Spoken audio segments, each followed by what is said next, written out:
பருப்பை வேக போட்டு மறந்து விட்டுட்டேங்க. வந்து பார்த்தா பருப்பும் கருகிருச்சு, பாத்திரமும் கருகிருச்சு. டக்குன்னு வேற பாத்திரத்தில பருப்பு வேக போட்டு, கருகுன பருப்பை வேற பிளேட்டுக்கு எடுத்து வச்சுட்டேங்க. கருகுன பாத்திரத்த க்ளீன் பண்ண ஆரம்பிச்சுட்டேன். அந்த பாத்திரத்தில தண்ணி கொஞ்சம் ஊத்தி, நம்ம துணிக்கு யூஸ் பண்ணுற சோப் பவுடர் இருக்கு இல்லையா? அதை 2 ஸ்பூன் போட்டு, அந்த தண்ணியை ஒரு 2, 3 நிமிஷம் கொதிக்க விட்டா போதுங்க.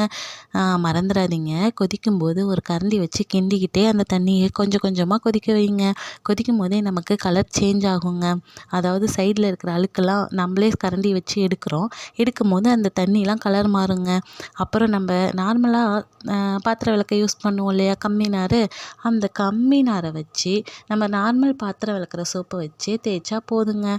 தேய்ச்சி அந்த பாத்திரத்தை கொஞ்சம் கொஞ்சமாக அதை க்ளீன் பண்ணி ஆரம்பிச்சிடலாங்க. இந்த மாதிரி யூஸ் பண்ணும்போது இந்த ட்ரிக்கை யூஸ் பண்ணும்போது நமக்கு கொஞ்சம் வேலை கம்மியாக இருக்குங்க. நார்மலாக தேய்க்கிறத விட இந்த மாதிரி தண்ணி சோப் தூள் போட்டு தண்ணி கொதிக்க வச்சு க்ளீன் பண்ணும்போது ஈஸியாக இருக்குங்க. சரி, நீங்கள் சொல்லுங்கள், என்ன மாதிரியே எத்தனை பேர் மறந்து பாத்திரத்தை கருக விட்டுருக்கீங்கன்னு.